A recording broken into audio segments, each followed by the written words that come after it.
Well, hello, Planning Policy people. Welcome to this evening's Planning Policy Commission meeting. We're going to bring this meeting to order, and it currently is 6:32 p.m. Tonight's meeting is a hybrid meeting. The Planning Policy Commission is in person. One of our commissioners is joining us via online, but also for staff or members of the public, they also might be attending virtually or in person. Kristen, do we have a quorum this evening? Yes, we do. Great, thank you. We're going to move along, and we are going to start with approving last meeting's minutes. I was not here, but if anyone has any concerns, any corrections, please now let us know. All right, by unanimous consent, those meeting minutes are approved, and that was for the October 23rd meeting. We are now going to move on to public comment. And for this meeting, we're going to hold general public comment right now. If you do wish to speak about the public hearing topics, we ask that you hold on to those comments for just a little bit longer. This right now is just for general public comments for the good of the PPC, in general comments, city business, city issues. But we'll start by asking, has anyone signed up to make general public comments this evening? No, Chair, they have not. Okay. Thank you, Amanda. So I'm going to read the public comment stuff when we get to it. Okay. Does anyone want to speak generally at this time? All right. So it looks like everyone's here for the public hearing. Good news. The next thing on the topic is our public hearing. These are the proposed amendments to Title 18, Section 18.606, Landscaping of the Issaquah Municipal Code. This will be our first item of business, and this is to hold a public hearing regarding the proposed amendments. The purpose of this public hearing is to provide a formal opportunity for public comment on the proposed amendments. We'll open the public hearing, which will be followed by a presentation from staff. Then I'd ask the PPC to follow up with any questions that you may have. We'll take public testimony, then close the public hearing, and then the Planning Policy Commission will have an opportunity to make a recommendation on this item. John Mortensen, the Transportation Engineering Manager, will be presenting this evening. So John, when you are ready, please go ahead with your presentation. All right, thank you very much. I'm John Mortensen. I am the city's Transportation Engineering Manager. I want to make sure you guys can hear me okay. Yes, we can. Okay. I will share my screen in just a minute.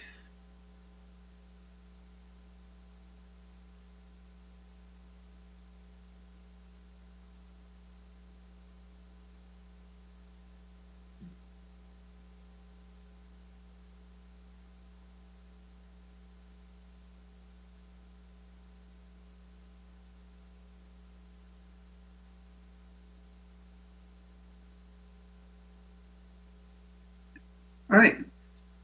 Thank you for having me here again tonight. I am here to talk about the landscaping standards for streets. The purpose of tonight's topic is to hold a public hearing on the proposed amendments to Chapter 18.606 of the Issaquah Municipal Code, Landscaping.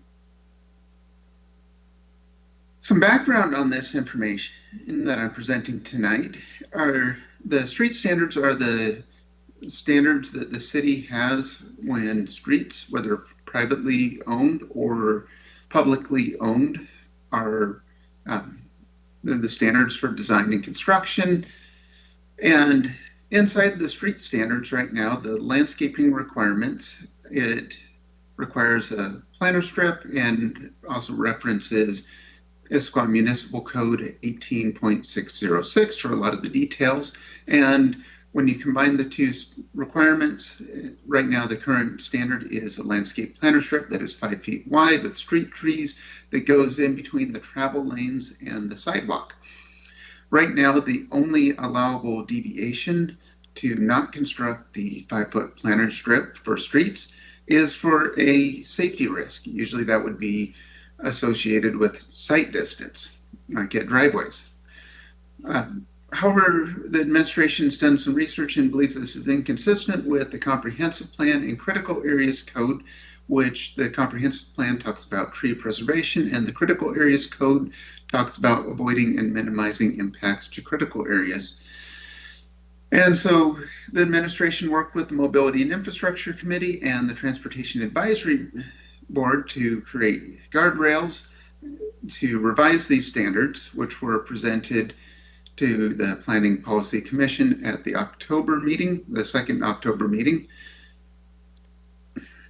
And just to put some visuals behind what I had talked about, this is Northwest Dogwood, and you can see a landscape planter strip. It has street trees, and it's, in this case, there's on-street parking, but basically between where the cars are and the pedestrians, there is a landscaped planter strip with street trees. When the administration was working on a preferred concept for the Squaw Mountain Sidewalk project, one of the things that really stood out is in order to construct the sidewalk to city code, that required the 5-foot planter strip, which made the roadway section wider and would have had significant impact on trees. And in addition to the comprehensive plan really talking about tree preservation, also just knowing this community and the values, that it would not be very popular with the community to cut down a bunch of 60-year-old burned cedar trees in order to put in decorative landscaping trees. And so the proposed standards have a deviation process to preserve trees. The Critical Areas Code in Title 18 really talks about avoiding and minimizing impacts to critical areas like wetlands and streams and their buffers. And so the administration is proposing changes to the landscape standards to reduce or eliminate the landscape planter strip in situations where a project or development is trying to avoid impacts to critical areas. This next photo is a photo along Northwest Sammamish Road. This is an area where the city is designing a project that will construct a 12 to 14 foot wide multi-use path for pedestrians and bicycles. In addition, the road will be shifting a little bit towards Interstate 90. But one of the things that the proposed street standards have are a deviation process to not make steep driveways steeper in situations where the property that's served by the driveway is not being redeveloped. And finally, there's a deviation that's being proposed to reduce or eliminate the planter strip when it comes to impacting Section 4F properties. These are recreational properties, and this really applies to city projects with federal funds. And this would be very context sensitive. So this is the Harvey Manning Park on the left. And of course, this is a situation where you'd want to preserve trees and not construct a planter strip. And actually, in this case, we're not even proposing sidewalk. But also, if it was a city park with a playground, then it might make sense to put in a landscape planter strip.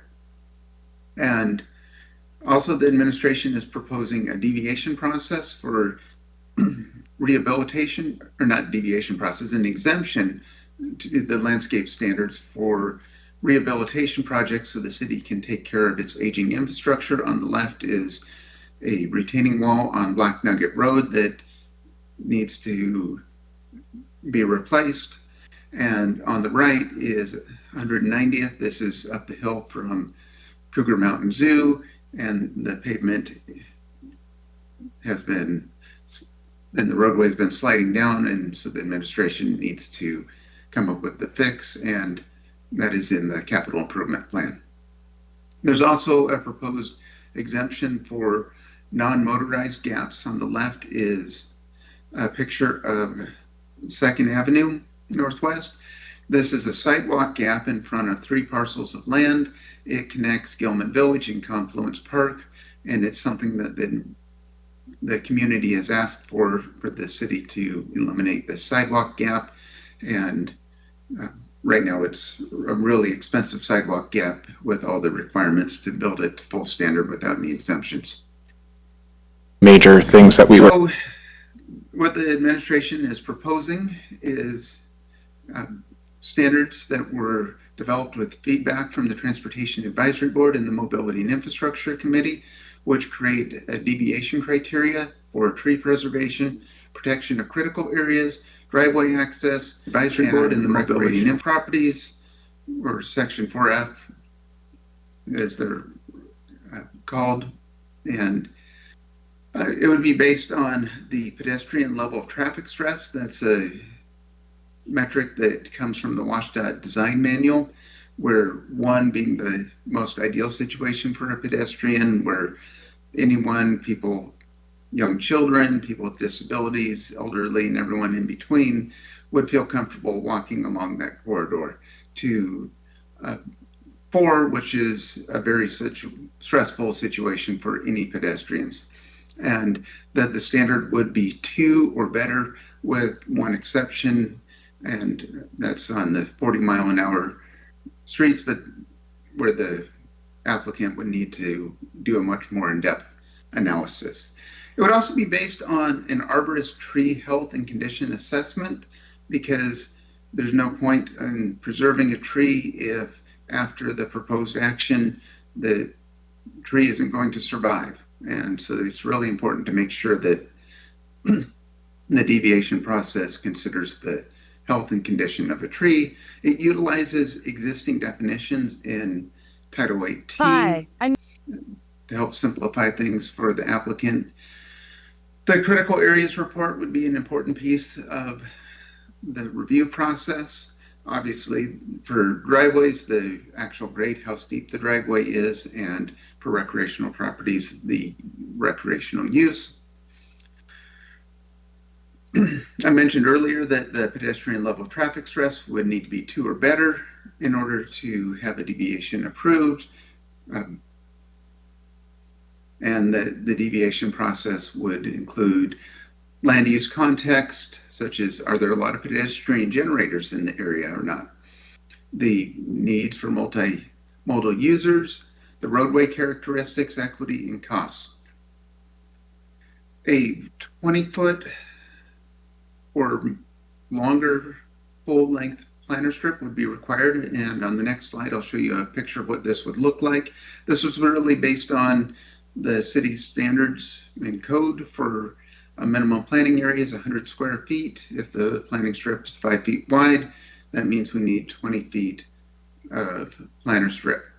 And of course, I talked a lot about the exemptions for rehabilitation projects to help the city maintain its existing infrastructure where the use of the street would not be changing, and the interim pedestrian and bicycle connections to help the community get more immediate connections while waiting for the city or developers to fully develop frontage.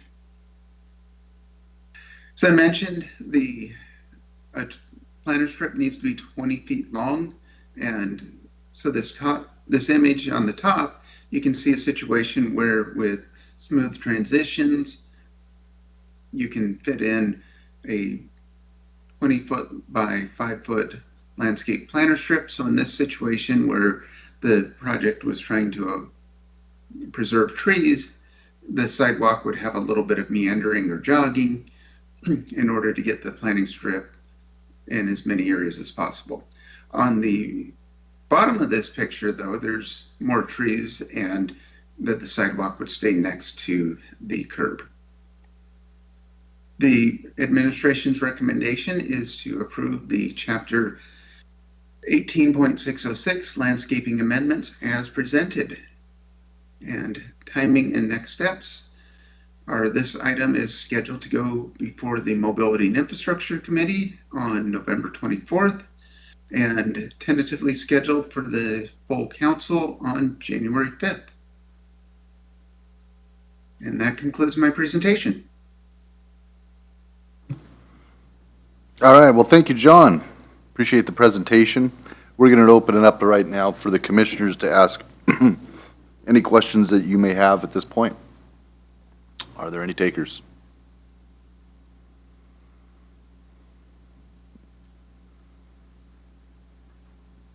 Commissioner Adair?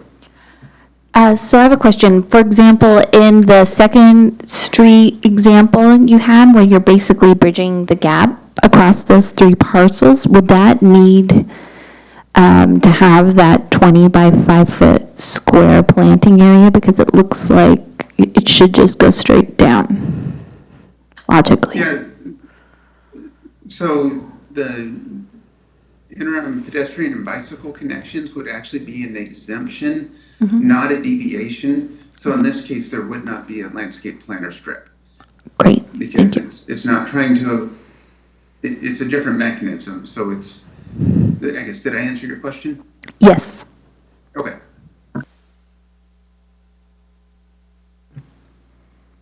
Any other questions?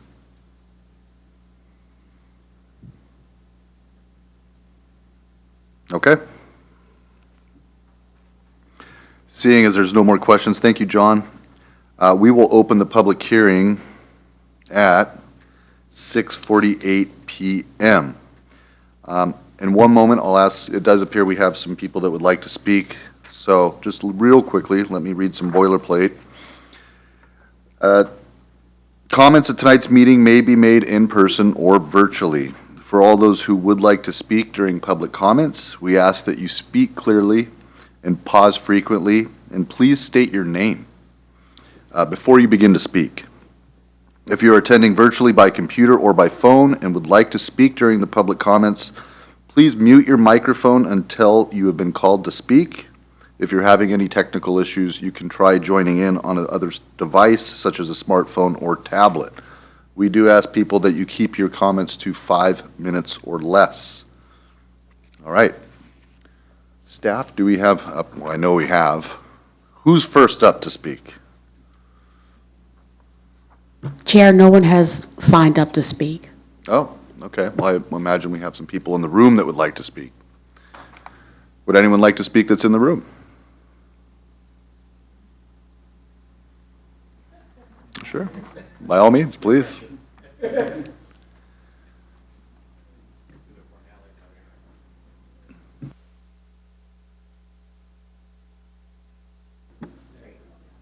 My name is Mike Bailey. I live at 275 East Sunset Way. Question isn't necessarily about the street landscaping we're talking about tonight. I have some other questions about landscaping. When it just said landscaping code, I didn't understand that it was just for street. I thought it was going to cover the whole landscaping thing. So I may hold my comments until later at the end. Is that possible? Or are you only taking comments at this time? We're only taking comments right now, but at the end of the meeting, you're more than welcome to reach out to staff and talk to them about the issues that you have with landscaping. Okay, thank you. By all means. Thank you. Anyone else in the room? Going once, going twice. How about virtually? Do we got any takers virtually? No, Chair. Okay. Setting records. Okay. We are going to close the public hearing at 6:50 PM. Now, there is a formal action requested on this agenda item. Is a member of the commission willing to make the motion to begin deliberations? Chair Patterson. Thank you, Chair Voice. I would like to move to approve the Chapter 18 606 landscaping amendments as presented. All right, do we have a second? Second. All right, thank you, Commissioner Olener. It's open up. The floor is yours. Who would like to speak on this particular topic?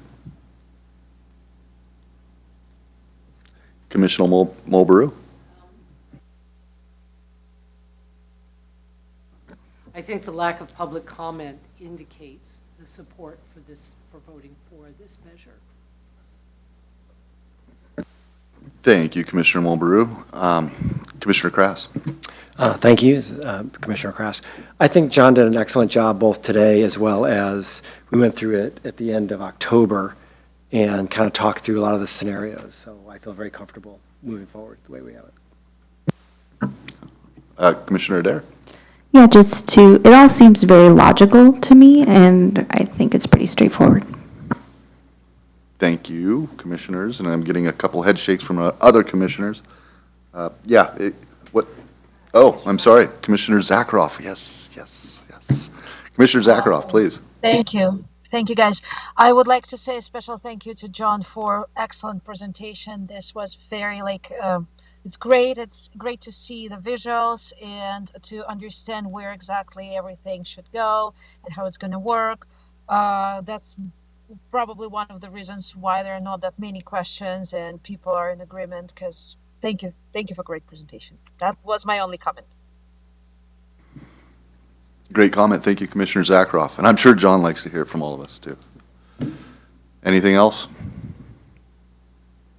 Yeah, I think to Commissioner Mulberry, Commissioner Krass, Commissioner Zakharoff, Commissioner Adair, all seems pretty logical stuff. These exemptions seem needed, makes sense to me, just a list of priorities. So I want to say thank you. Now, there is a motion on the floor, so right now, there's no changes to that motion.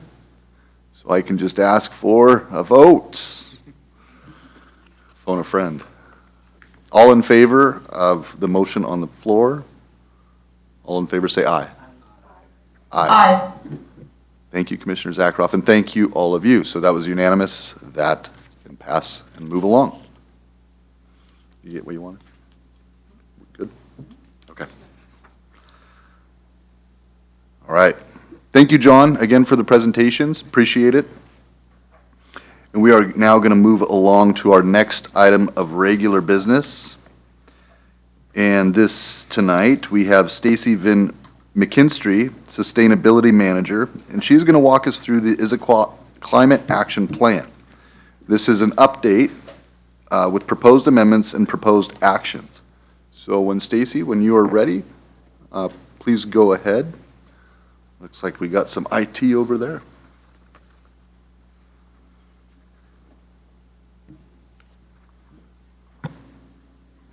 Right. Good evening. Thank you very much. My name is Stacy Van McKinstry. I'm the Sustainability Manager with the city. And tonight we are doing a first touch with you all.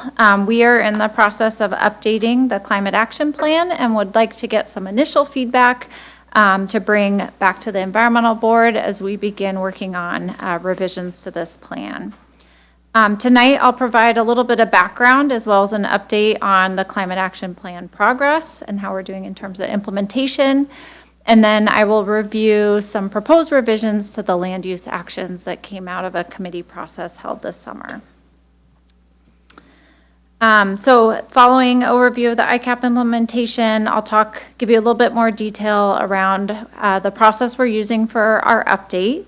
I will go through the recommendations that came out of committee meetings, and I'll describe how those committee meetings worked as well. And that's where we really want your feedback. We have, I believe it's 6 actions that we received feedback on related to land use, and that's where we're really looking for your initial input this evening. Some of you were probably involved in the Climate Action Plan process back in 2021. It was quite a long time ago, but I'm sure some of you are probably new to the commission as well. So I wanted to provide a little bit of a background. The plan was adopted back in December of 2021. It went through about a 9-month process around community engagement, a pretty intensive process all done virtually during COVID. The work that was undertaken was really meant to be as inclusive as possible, given the virtual nature. There were many community listening sessions, there were focus groups meetings held with youth and businesses and environmental leaders, and it was really meant to try and represent the voices across Issaquah and the priorities for climate mitigation as well as resilience or climate adaptation. It was really a great achievement for the city. It was our first climate action plan, and it held the city to some very bold and ambitious priorities around reducing our greenhouse gas emissions and preparing for change. We have a number of targets within the plan. Some are short-term, some are longer-term, that we are implementing actions to make progress towards those targets. So, and then I did want to just show you all this graphic. This is called a wedge analysis. This particular one was produced through a King County report, and it's become very common in terms of looking at how we're doing and where we need to go. What this represents is a climate emission scenario, kind of the track that we're on right now is shown in that black dotted line. It shows where our targets are, which is that red dashed line at the bottom. And then the solid colors are showing how far we can get from reducing our emissions with just federal, state, and regional policies. What's really important for us at the city level are those shaded or dotted areas. That's showing where we really need to be taking action and focusing our efforts in terms of reducing greenhouse gas emissions. This is not meant to be prescriptive. It's meant to give us a sense of where we should be focusing our priorities. And for us in Issaquah, a lot of that area is around transportation, which is impacted quite a bit by our land use decisions, and then buildings, looking at energy use in buildings. So we use this type of graphic as a bit of a guiding force as we start to think about our plan update and where we want to focus our actions. So just a little bit of where we are right now with the plan and implementing it, almost 4 years into that process. The plan has kind of 6 focus areas within it where we have goals, targets, and actions within each of those areas. So the first one is called overarching actions. That encompasses a lot of our city operations. There's actions around education. And then we have a section focused on transportation and land use, natural systems and water resources, buildings and energy, materials and resources, and then community well-being and resilience. We have a very small team working on implementation. Started with 1 person. We now have a 2-person full-time team. And then we work with a number of interns from Gibson Neck and as well as fellows through AmeriCorps to work to implement all of the actions. We also work very closely across departments at the city to get that work done. We are proud to share that we have about 90% of the actions that were identified in that climate action plan. They're on track or in progress, so they're underway. Maybe some slight hurdles or barriers, but for the most part, we are able to move forward most of those actions that were in the plan. We have a lot of projects and programs underway that are helping to reduce emissions in our city operations. We have a couple solar projects that'll be happening before the end of the year and next year. We're increasing energy efficiency in our buildings. We're replacing a lot of our gas heating and cooling systems with heat pumps or electric systems. And then we're helping green our fleet at the city. We're helping the community to do similar. We have a number of community programs looking at providing significant rebates for heat pumps. We've run solar campaigns, and we work with our commercial buildings to help them meet energy efficiency requirements. So we're doing all this work, which is great, and we've been able to secure quite a bit of money, primarily from the state and the state's Climate Commitment Act. But our progress in terms of how we're doing at reducing greenhouse gas emissions is showing that we're not on track to meet those targets that we set. So we had some really great actions in that first plan, but they may not have taken us far enough to really make progress at reducing emissions. So that is something that we're looking at or very focused on for this next iteration of the climate plan. So as we approach the 5-year mark of the climate plan, it is due for an update in 2026. We've started that process early. We had some grant funding that we could use back in the spring that was able to bring on some facilitation support. And we also knew that we wanted to finish this update ahead of the city's next budget cycle, which really kicks off by next summer. So we've started this process a little bit early with the goal of having an updated climate plan by June of 26. And our approach for the update is really threefold. We're looking back at our experience implementing the plan over the last few years, identifying what types of actions and policies we think can really help us make greater progress towards our targets. We're reviewing other jurisdictions' plans. So Bellevue is currently going through a climate plan update, Redmond as well. Other jurisdictions such as Bellingham and King County have just wrapped up their plan updates. So we have a lot of great lessons to learn from them. And then we knew there was a couple areas of the climate plan that we wanted to dig in deeper. And one of those was around land use actions. And so we formed a number of committees back in the spring to bring in subject matter experts and really help advise us on how we might revise those actions. Those committees were focused on land use and transportation and natural systems and water resources. So we brought in members of our boards and commissions, staff from across multiple departments, and the Snoqualmie tribe also participated. There were only 2 meetings. One of the meetings, the committees met together and then split in the middle of that meeting to talk about their priorities.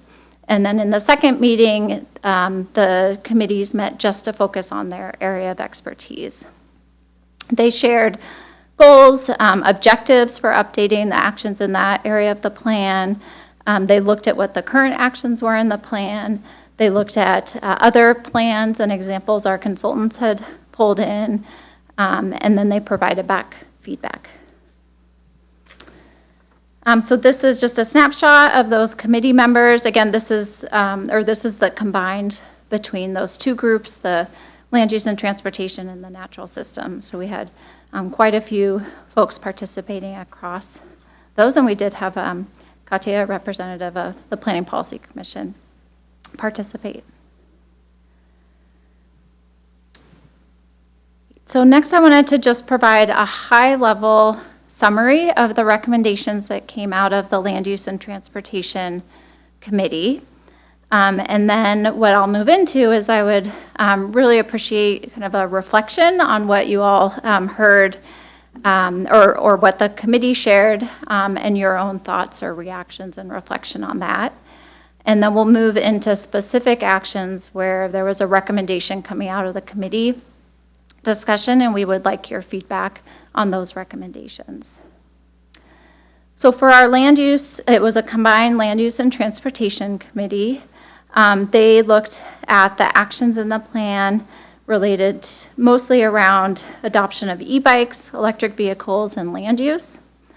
They really stressed a desire for flexibility in terms of implementation, looked at a stronger focus on pedestrian safety, and wanted more outcome-based metrics in the climate plan. They felt that many of the land use related actions had already been covered through the recent or semi-recent Title 18 Land Use Code update, as well as implementation of the Mobility Action Plan. There was some concerns voiced in the committee about too many actions in the climate plan, also existing in the Mobility Action Plan and other plans across the city. They did express a real strong support for expanding bike and e-bike infrastructure, ensuring community engagement to understand barriers to bike adoption, tracking vehicle miles traveled impacts, and ensuring that any plans for expanded biking infrastructure were really forward-looking and aligning with our unique community needs. They supported incentivizing EV infrastructure, particularly within multifamily dwellings, and we'll talk about that in a moment. And really wanted to see the city play a role in helping connect our utility with multifamily developments or dwellings to ensure that there is capacity to address increasing EV charging needs. So there was a lot of focus on transportation, but of course, that's very directly related to our land use. So, as mentioned, what I would like to do now with that kind of history of the ICAP, where we are, hearing a little bit about what came out of those committee discussions, was first just get some general feedback on what are your all priorities for land use actions in the updated climate plan. And then we'll go through a few specific actions where we have a recommendation, and we would appreciate your reflection. Again, this is just a first review. What we will do then is take any of your feedback we hear tonight to the environmental board. They'll digest that a bit. We'll continue to revise the actions, and then we would likely come back to you all in early '26 with any actions that have a policy implication around land use. So it's a bit of a iterative process. So any questions before we move to general feedback? Okay, great. All right, let's jump in. So yeah, again, we just really appreciate any of your feedback from the summary of the committee input, as well as in general, any priorities you have for updates to land use actions in the climate plan. All right. Well, thank you, Ms. McKinstry. We'll begin with general feedback. So again, just ultimate feelings about the process, about ICAP in general, and then we'll get to a little bit more specifics here momentarily. Yeah, there we go. Is that a hand I see? Yes. Okay. It's two Commissioner hands. Mulberry. Okay, first, we attempted to bring an EV charging station to Gilman Village. What we found, and I don't know if you're aware of it, yes, in the older part of town, there is a lack of electricity capacity. Puget Power, I think it is, Puget Sound, PSE, I don't live in Issaquah, sorry. PSE said it was very clear, they did not, and they attempted to, they required the provider we were working with to do a major infrastructure, and it killed the deal. So just so you understand, PSE does not have the capacity in the bulk of Issaquah for electric charging stations. So then this is critical, and they seem disinterested in doing anything. They don't have the money. The second question I have is, what is the plan B? The previous governor sort of saw himself as the environmental, that was his take on who he wanted to be. And our state, even before the federal cuts, was facing, I think, was an enormous budget deficit. It appears the current governor has a very different list of things he sees as important. What is your plan B for dealing with that? Mm-hmm. Yeah, so I think in terms of, there's a bigger picture, but in terms of funding city work and doing projects in Issaquah, we're very fortunate that the Climate Commitment Act was upheld. And so that provides not only a lot of funding for city projects, partner projects, but also will be providing additional rebates and incentives to community members. And so we partner as much as we can, whether that's with departments or the school district or the library, to work on pursuing those grant opportunities so that we can bring projects to our community. So what happens if the grants don't exist? Right. In the next biennium, there are going to be severe cuts to most services. What do you guys intend to do if those things simply do, if there are no funds available? Right, yeah, so we will, as our city budget allows, we'll continue to fund projects and prioritize those within the funds that our program has a say in. A lot of what we are likely going to be focusing on for this plan update is continuing to work with the community, business owners to help change behavior, access rebates and incentives through the utility, and pursue making sure that the community understands this is a community-wide plan. The city can't be doing this alone, but really working with our communities to take that action. And that's what we would appreciate feedback on, is how do we reflect that in the plan and identify actions where we can really see that behavior change. And did want to just recognize the concerns around the electrical capacity and grid, and we will be acknowledging those concerns in the plan and calling on that strong partnership with PSE. All right, thank you. Commissioner Millender-Irwin, is that a red mic? Is that a hot mic? It is, All it right. is, Chair Vice. I just have a perspective as a manager in a multifamily community, specifically a large-scale condominium property. The PSC process for EV for multifamilies is very cumbersome. And with an older established community, without a doubt, we do have a challenge with electrical capacity. So in my estimation, it appears that there are probably two tracks to be considered for EVs in multifamily. So one would be directly to developers. So as they're developing a community, that electrical capacity is being addressed immediately as the community is being built. And EV is made as part of that entire process. That seems to be the easier lift. I think the challenging aspect are older, large-scale communities or even smaller-scale communities that are wanting to have EV in their communities but simply don't have the wherewithal. So I think a fulsome kind of a plan to address that, to make EV more accessible for multifamily communities beyond what PSC offers is really, I think, a need that should be addressed. Great, that's great feedback. We do have a specific action. We can talk a little bit more about that, but I'm hearing kind of those two tracks for new development and existing. Thank you. Let's move on to, let's let everybody speak. Commissioner Zakroff. Thank you. Well, I would like to support Commissioner Millender-Irwin because I'm also representing a multifamily community, and we also had a communication with PSC, and this is something that I have mentioned at the ICAP meetings as well. Some of the programs that PSE is offering, they are not getting very popular, because we touched them twice. And those were programs that would not really work for communities. So there's some more communication has to be taken with the PSE regarding what programs they're offering and what actually those programs doing for existing communities, not just newly built communities. So we actually need the upgrade of our grid in the community, and we kind of there might be different initiatives that I made.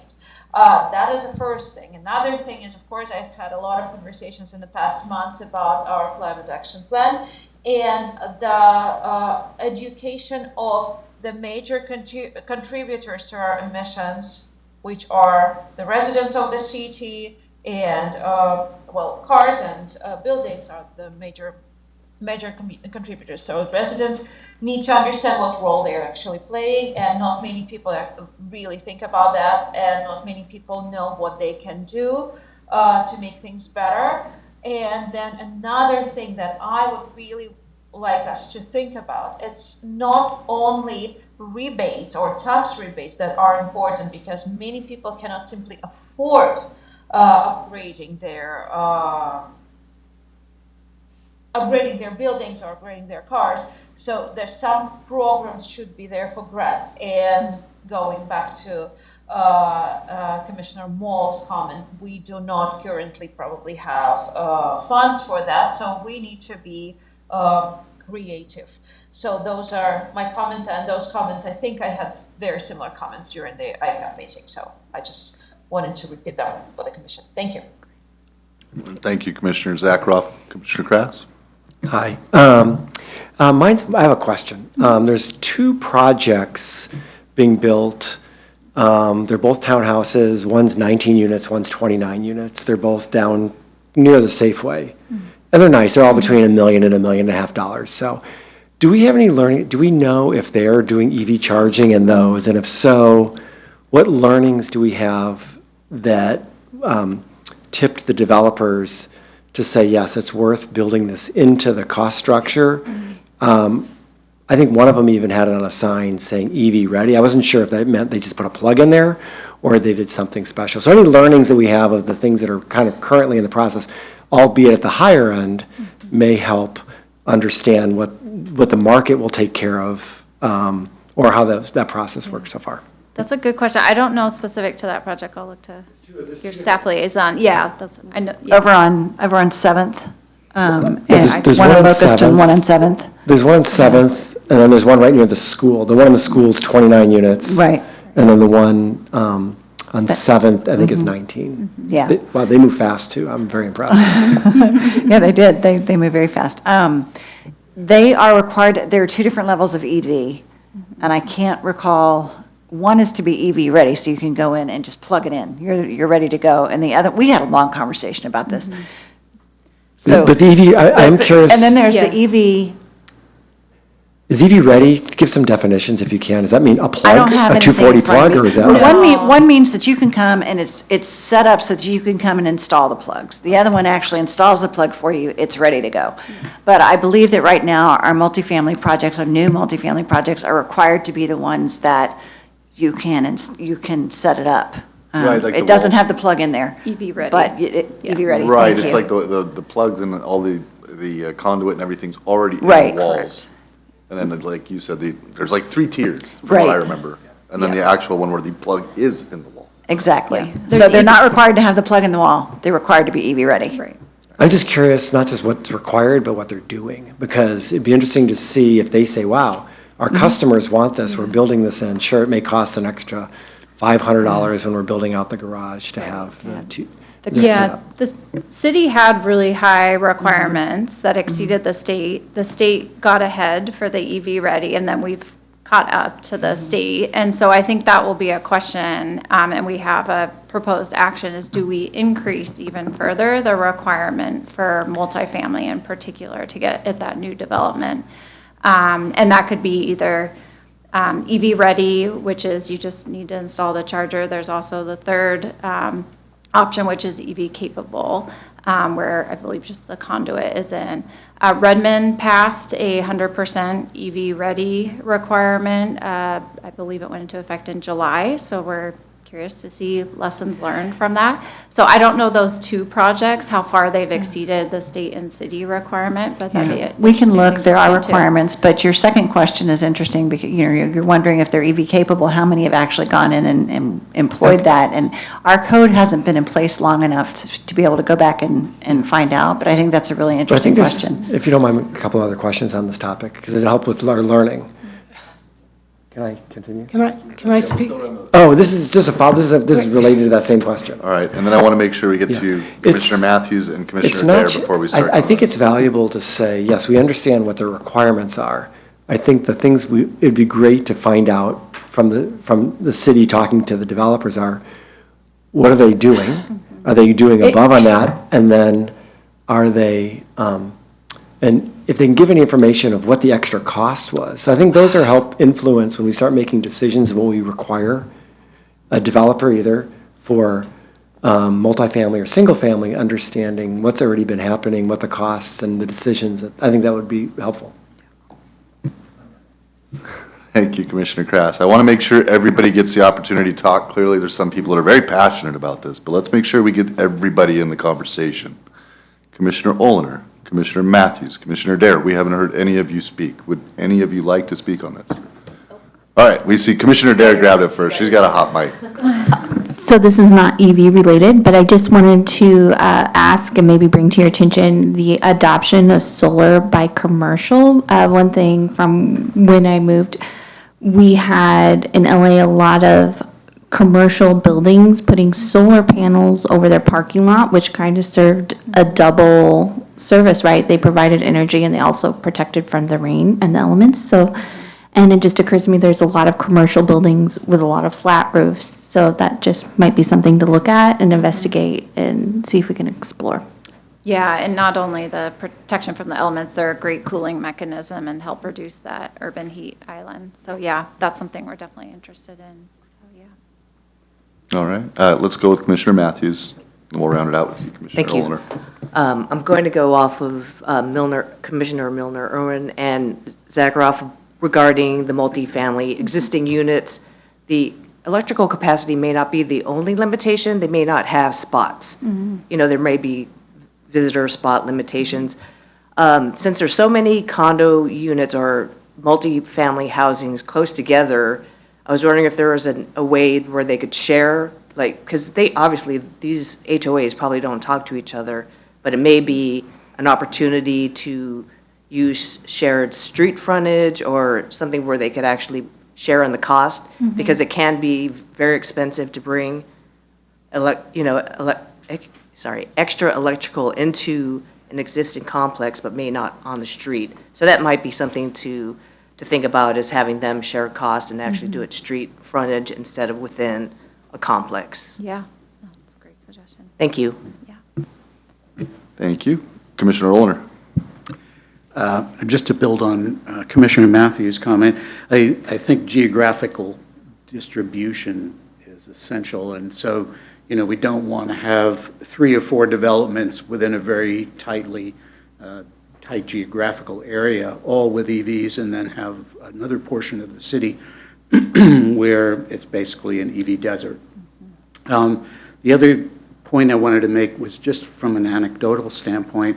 I read recently that EV sales have started to taper off, and I don't know whether that's something that we are able to measure locally, but generally on a national basis, when the tax credits go away, it's important, I think, to not get ahead of ourselves and have so many charging stations and so few cars or trucks that are actually using them. Thank you. Yeah, that's a great point. And there is data from the state. We can track sales and by zip code. So I haven't looked at it since the federal rebate ended at the end of September, but that's something we'll keep a close eye on. Thank you. Yeah, great point. All right, and Chair Patterson, we haven't heard from you. Would you like to speak? Vice Chair, don't try and give me your role. Thank you so much, Chair Voice. Couple of things. One on the EV one that you just kind of pinged my brain on was, I have noticed an increase in charging station banks across Issaquah, like parking lot where there's multiple charging stations. That might be something to take into consideration, is maybe distance from one of those larger installments based on how we would judge the criteria for charging units at maybe a multifamily. The other thing I want to bring up is also a little bit anecdotal, but it's regarding 2.4 and land use codes to promote multimodal transportation.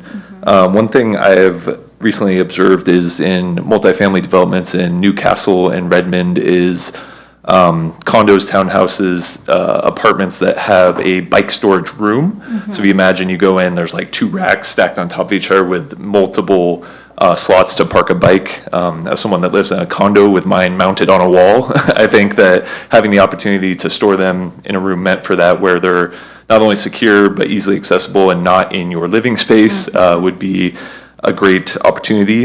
And one thing that I thought from a land use perspective is, I believe we recently discussed the need for shared recreational space, if that's correct. Maybe that's an opportunity to make those part of that area square footage that's required for that.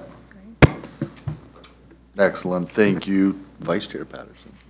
And I'll just briefly say that, yeah, I know these are a little bit, it seems we've zeroed in on our favorite topic, but. We'll be getting to all Yeah, that. we'll definitely get there, but no, I applaud the work you guys are done, and again, I know a lot of work has gone into ICAP. Yeah, I'll have a little bit more to say when we actually start going down the list, but again, I applaud all the work you guys have done, and I'm looking forward to even more conversations. Now I'll go around the horn again to let anybody else continue to speak. Again, we're trying to keep these general. We're going to get all the opportunity in the world to drill down on this, but general. And then I will ask that when you are done speaking, please turn off your microphone. That way we don't have to hear people breathe. Okay, Commissioner Mulbrew. Okay, when we talk about capacity, there's another point to be made here, and that is when we had the extreme heat about 2 years ago, Gilman Village was shut down. We had no power on 2 Sundays. Now, I believe that it was because of the amount of air conditioning that was used in that part of the grid. I believe that with all of the additional electrical requirements, that we run the risk of damaging the amount of commerce that's being done. And I can tell you the city of Issaquah loses a fair amount of sales tax when businesses cannot operate on a Sunday. And I think that needs to be considered.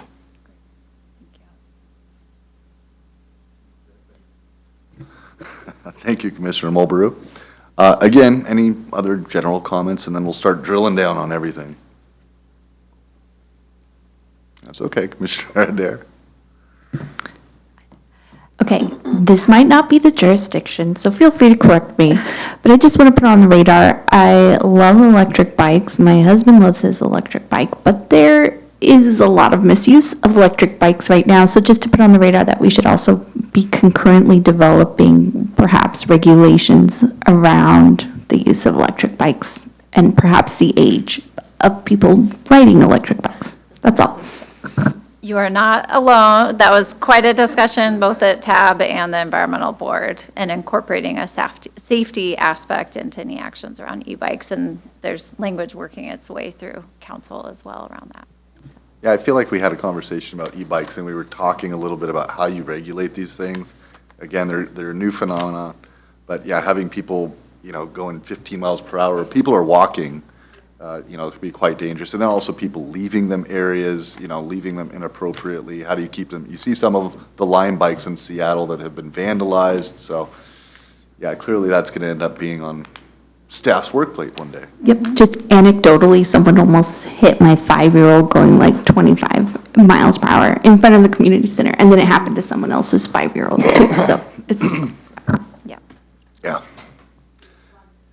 It's not even just the e-bikes, it's right, some of those, what are the other things, the scooters and the other things that, yeah, no, they move pretty quick. So, agreed. All right. Any other general conversation points to offer?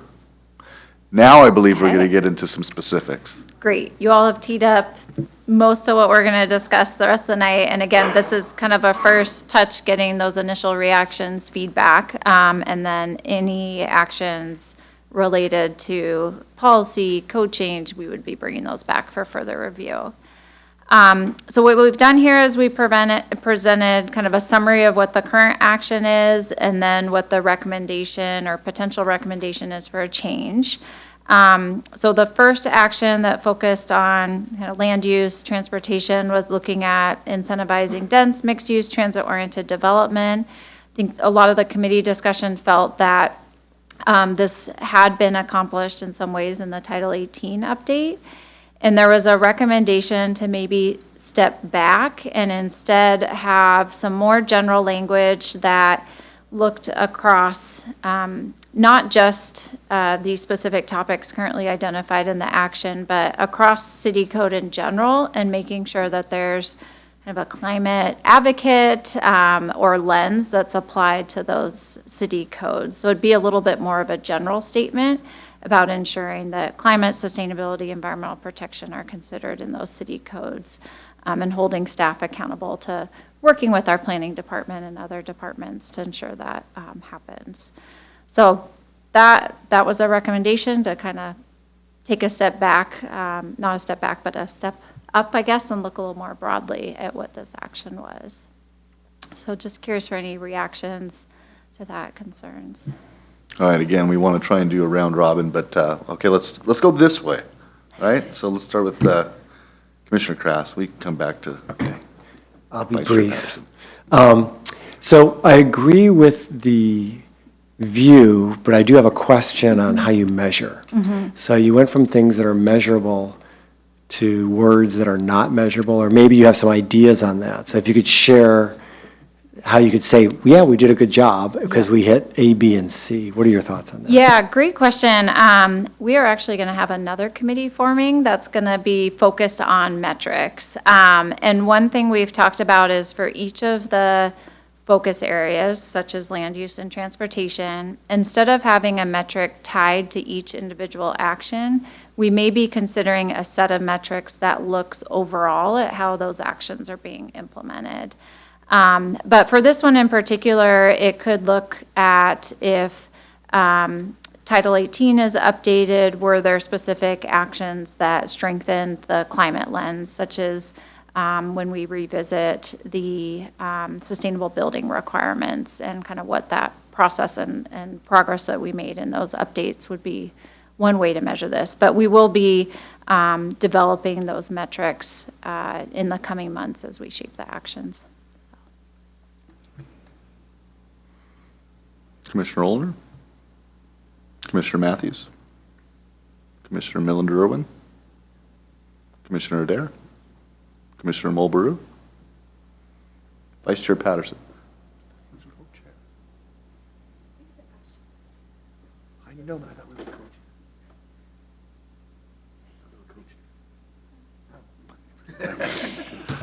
co-chair.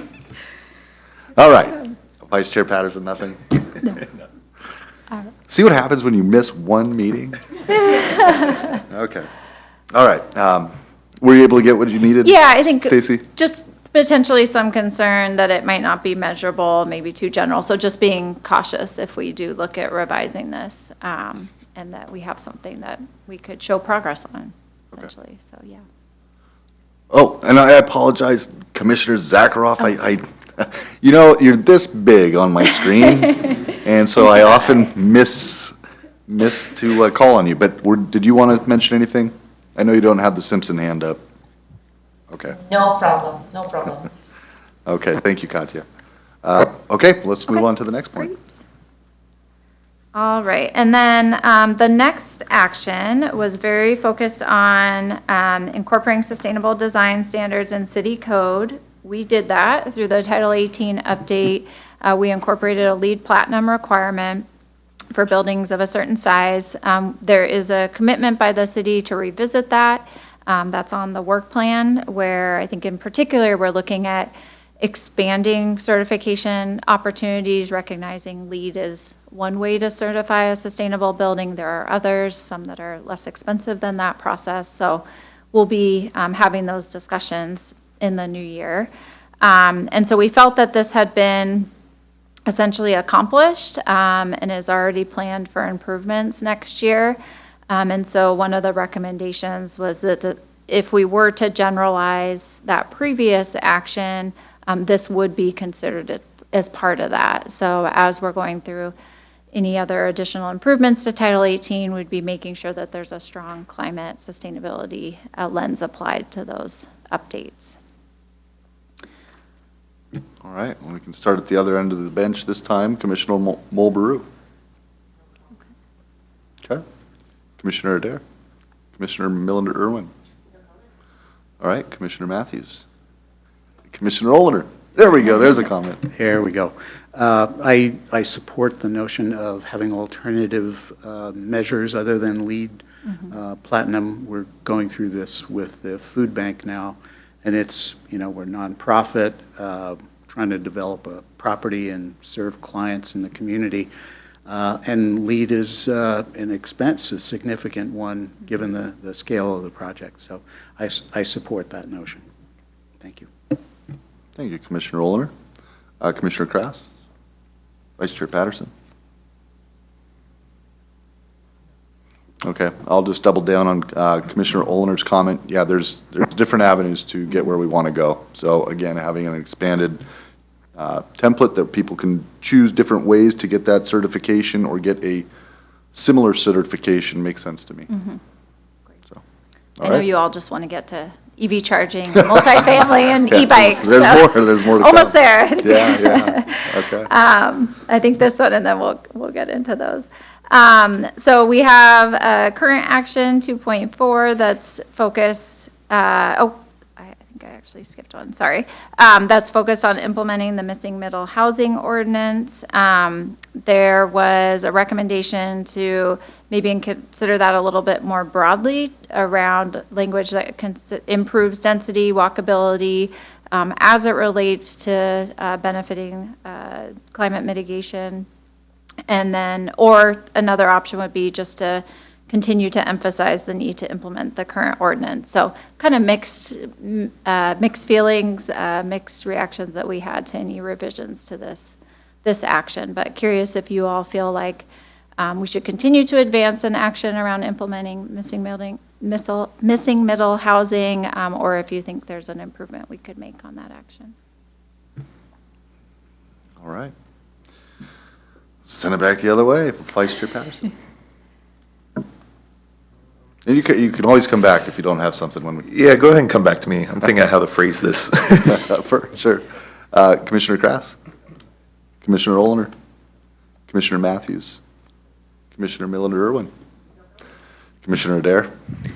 Yeah, so just, I agree with the idea that we should be prioritizing walkability over the missing middle housing, because I feel like we've covered middle housing pretty well, a lot. So anything we can do to improve safety and walkability is great. Commissioner Mulbrew. I support Commissioner Adair's position. Okay. Anyone like the opportunity to go? Vice Chair Patterson. All right, I'm going to try and say this eloquently. Obviously, as you mentioned, we're big fans of missing middle here. We've talked about it a lot in the last couple of years. Personally, I feel like in this document and this topic, it feels a little out of place to get to that level. I think when we're talking about missing middle in this context, we're talking about sustainability, walkability. I feel like that's covered in other places. Like that should apply to all of our housing, not just the middle housing. So I don't know if there's a way to combine that. Like, I think middle housing has more to do with like affordability and the volume of housing available versus specifying middle housing in the climate action plan. So I think, in summary, I guess, being able to just fold that into the other actions as like another type of housing that we want to apply those sustainability and other requirements versus separating it out. Okay, great, yeah, that's helpful. Yeah, thank you, Vice Chair Patterson. I kind of agree with Vice Chair Patterson. I don't really know how to express what I feel, but it seems to me that unless you copy the housing goal or action almost verbatim, it almost seems like they kind of, this is where people start getting confused, right? At least I do, when you start looking at two different documents and going, how do these fit together? So whether or not you take their language and you incorporate it into ICAP, or whether you just kind of walk around it and maybe not even bring up middle housing, I don't know how to say it eloquently. But again, I think this is where people start getting confused. When they start looking at two different plans, they're both talking about something, but they're coming at it from different areas. I feel that's where people that are using these codes and actually trying to build around it, that's where they start getting frustrated. So, anyone else like to go one more time for number 3? Okay. Commissioner Mulbrew? I live in Seattle, and one of the things that we see, because Seattle is so concerned both about climate action and about affordability for housing, one of the things that we see is conflicts constantly, because the more one focuses in general on climate action, it becomes expensive. And I don't know how you guys get around it, but I can tell you the amount of money just in rehabbing a garage, the amount of money that it was required because of climate action was substantial. And I don't know how you can address the differences. Yeah, fair point. Yeah. Okay, is that all the comments for number 3? Okay. All right, thank you. All right. The next one is number 2.4, and the current action was focused on updating the land use codes to promote multimodal transportation. We did feel like in some ways this was covered through the Title 18 update, through the update to the Mobility Action Plan. And so there was interest in either having this sort of embedded in that first action that's a little more overarching, or ensuring a climate lens in city plans and codes. Or an alternative would be we just make sure that we include the same language here that is in the updated Mobility Action Plan, and just ensure it has that kind of climate lens and it has a reason for being in the climate plan. All right. I'm going to start with Commissioner Zakharoff because I feel like I missed her just a second ago. Okay. Nope. Commissioner Mulbrew?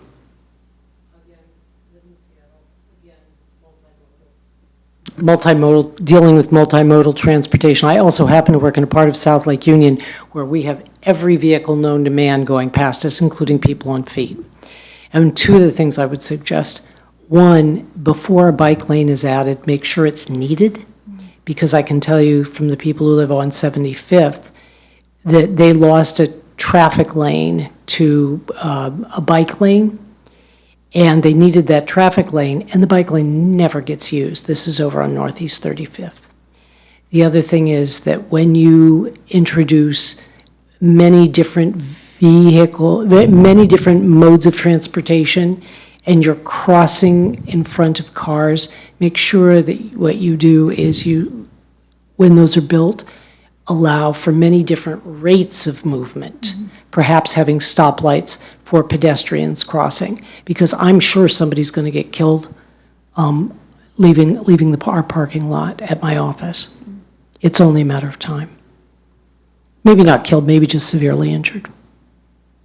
Thanks. Commissioner Adair? Commissioner Millender-Irwin? Commissioner Matthews? You can always come back. Commissioner Olener? Yeah, just getting back to Vice Chair's comments on the previous point. I think we want to try to avoid redundancy and confusion. And I think if the requirement is in one portion of our code, does it really need to, bleed over into others? That's helpful. Great, thank you. Commissioner Krass? Vice Chair Patterson? Anyone else before we turn it over to number 5? Yeah, and again, I kind of go back to the last one. I know you guys have to put language into this stuff. For me, it seems like, yeah, you got to be real careful. You just don't confuse people. I think that's my only problem. Yeah. So, and I know, I appreciate the fact that you said climate lens, because again, the ICAP's going to mirror a lot of stuff in other plans. But the less that you can do to confuse people, I think is helpful. So that'd be my only concern. All right. All right. And then the next two focus on EV infrastructure. I did want to, there was discussion around the bike storage room. I think maybe Commissioner Patterson, you brought that up. I did want to mention that actually came up at the environmental board last night. Coming out of the TAB discussion, they had discussed having potentially some requirements for bike storage or scooter storage and charging in multifamily. That's something we might consider looking at in terms of increasing requirements. And there were some concerns around safety, battery fires. And so just having to weigh kind of all those considerations. But it was great to hear your input on that, because that's something too that we may consider looking at in terms of an action. So wanted to mention that before we move into the last two that are focused on EV infrastructure. So there is a current action that's focused on increasing or having requirements for single family EV infrastructure. The state has code requirements now around new single family residences having EV infrastructure. So we were proposing, or the committee discussed, removing this since it's already covered in state code, or maybe refocusing on multifamily, which I have another slide around that. So wanted to see if there was any additional input on single family requirements for charging. See if anybody has anything to say about that. Start with Vice Chair Patterson. Okay. Commissioner Krass? Commissioner Olener? Commissioner Matthews? Commissioner Millender-Irwin? I'll just repeat that I support a focus on EV in multifamily, specifically in older communities that are probably the most challenged with that. So without a doubt, I support. Commissioner Adair? Commissioner Mulbrew? Okay. Commissioner Zakharoff?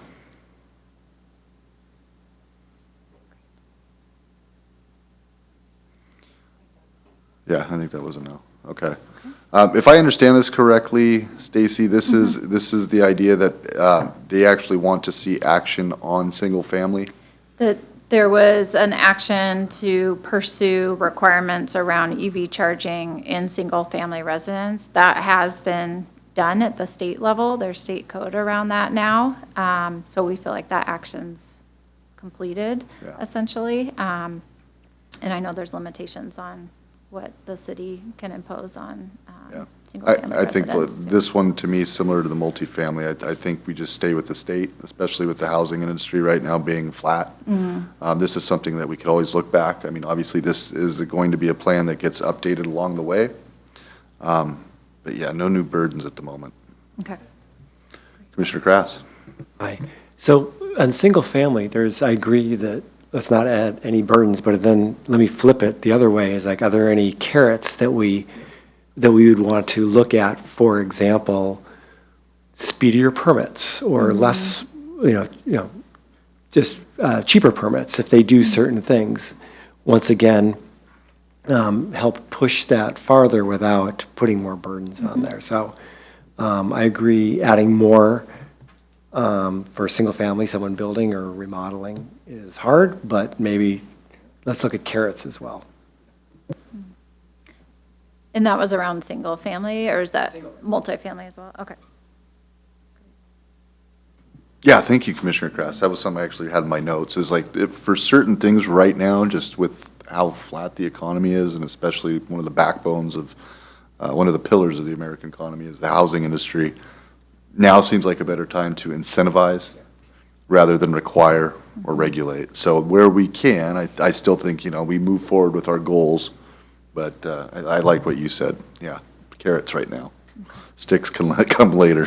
Okay. Okay. Great. And that, I think we've discussed this quite a bit tonight. That feeds into or carries over from the last conversation. I think what I have been hearing around any input around for strengthening requirements for multifamily charging is potentially for existing multifamily, focusing on education outreach, probably technical support, and then maybe consider more incentive-based actions for new multifamily to go above and beyond requirements, is what I've heard so far tonight. But yeah, curious if there's any other reflections. Of course, if we were to propose an action that looked at increasing requirements for multifamily, we would bring you a lot more of the research, especially that Redmond did leading up to their code change, as well as implications since they've implemented that. But if there's other thoughts around increasing multifamily development or haven't reflected back what I heard tonight, would appreciate any of those comments. Yeah, no, thank you. I think that was a great summary. And again, I like what Stacy had to say, because it's kind of my feeling about it. But let's definitely, let's kick it around the room one more time. Commissioner Zakharoff. Vice Chair Patterson. Just a quick clarifying question. Apologies if I missed it, but are there any state requirements for either new or existing multifamily EV? Yes, for new, I believe I would have to look up the numbers. I want to say 10%. And forgive me, I don't remember if that's EV ready or EV capable. We can follow up and provide you that information, but there is a requirement. I believe it's 10% for new. For existing buildings, I don't think there's anything we can impose there. We recommend the PSE Up and Go program, which I know has its significant challenges. Bellevue is experimenting right now with providing technical support to existing multifamily to support them pursuing EV charging. So we'll be tracking that and see how that process goes and the interest from multifamily, but no requirements for existing multifamily. I kind of like the idea of letting Bellevue stick their neck out there. Let's see how they do, and let's take their information. They're a very wealthy city, so again, I'm okay with that. Commissioner Krass. I guess I'm still puzzled. We're taking to do this right, we have a hard dependency on Puget Sound Energy. And if they don't have a shared goal, then I don't know how this moves forward. So I don't understand or know enough about why they don't think this is important. I have my own anecdotal. There's, right near my house, there's some condos. They wanted to have 2 EV spots. And I talked to the woman who runs the HOA, and they had to scrap it because it was so exorbitantly expensive. It was just not worth doing. So that just says the actions of Puget Sound Energy, they don't care, or it's not a priority. So unless this changes, I think we're just going to continue to be frustrated, and there's only so much we can do. So I'm not sure where that goes, and any insights into why that's not a priority, because unless that's changed, we're just going to be talking about this every year. Yeah, and PSE has their own requirements for decarbonization. They have clean energy requirements. They'll be coal-free by the end of this year, but they have a number of requirements for decarbonizing the grid and funding projects. So we've worked really well with them on a number of projects. The grid capacity has definitely been a challenge. Bellevue and Redmond right now are working on an assessment of where they anticipate their cities going with electrification and what the gap is in terms of grid capacity. So again, we'll be kind of looking to those studies because I'm sure it'll be somewhat reflective of Issaquah.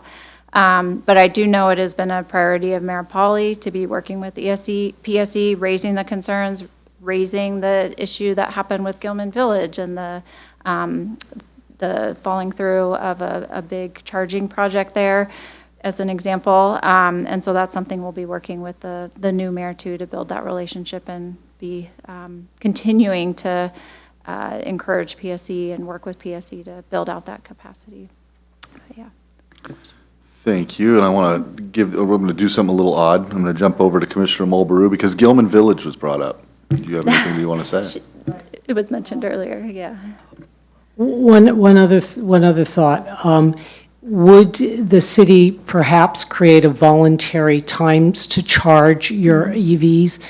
Because I am very concerned, again, with the increase in heat temperatures, that there's and air conditioning systems. When I was growing up, nobody had an air conditioner, and now they're fairly common. And I'm very concerned that we hit these peak periods where the system blacks out, which is what happened. You can look at the dates, and perhaps it is best done in a shared system, so there's not too much strain all at once during the day.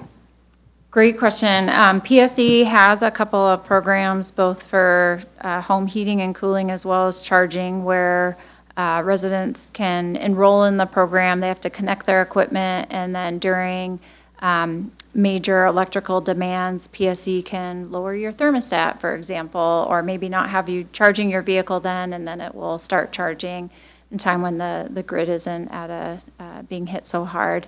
Those are programs they can run as the utility, but that's something we can help promote, but also considering where there's other education around the conservation or other kind of programs, policies, incentives we can put in place for the conservation. But yeah, it's a really great question you raised, and we can look and see what other cities are doing to outside of what the utility has control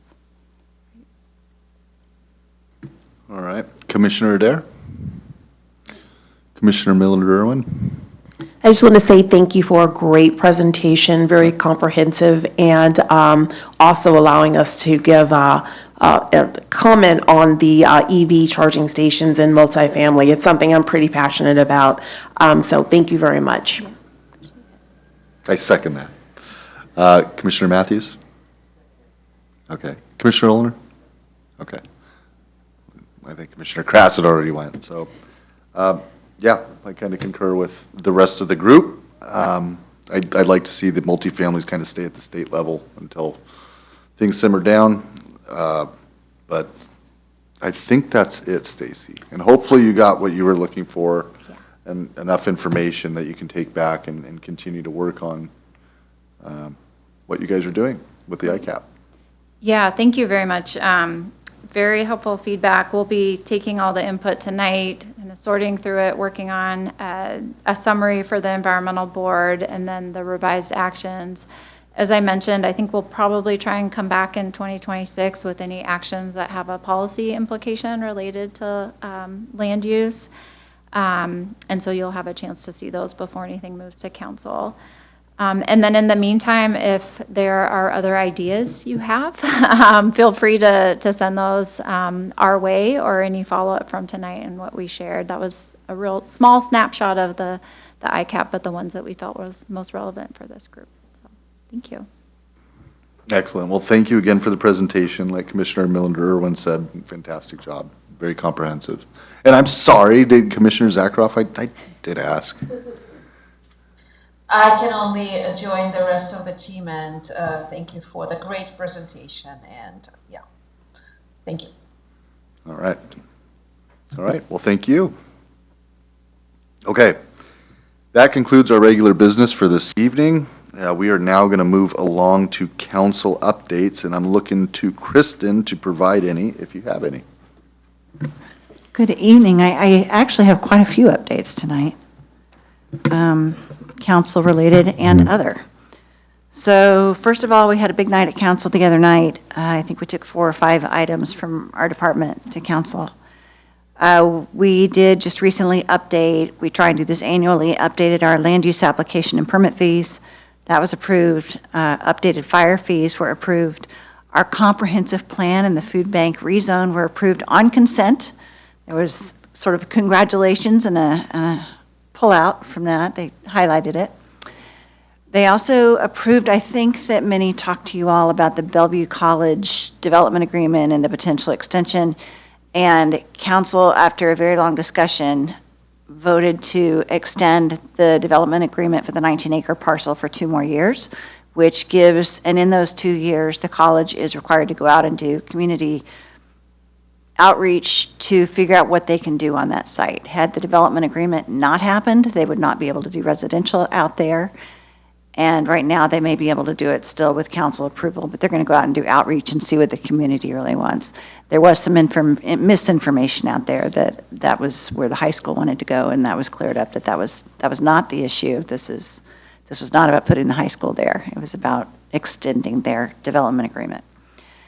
We don't have anything else going to council again this year. So that is my council update.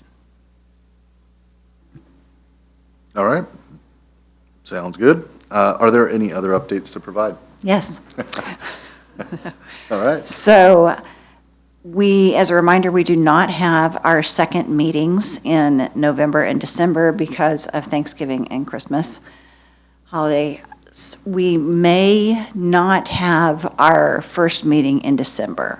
We're supposed to be talking about the light rail criteria, and that came back to us and is not exactly what we wanted, so we're working on it and not sure if we can make it in time for the December meeting. So I keep checking your emails, and we will let you know as soon as we know whether or not that is coming. So it's a possibility this might be our last meeting of the year? It is a possibility that this might be the last meeting, yes. Wow. The last thing I think that I have is we now have a new principal planner. Hey! It is Kate Caney right here. And hey, Kate, do you want to say hi and introduce yourself real quick? Okay.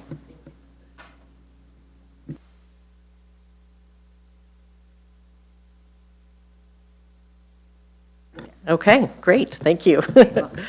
My name is Kate Caney, and I just started last Monday. So this is week 2, and I am extremely happy to be here. I have worked as a planner in this region for over 20 years, primarily in 2 cities, a little bit in City Seattle, and mostly for 18 years in City of SeaTac.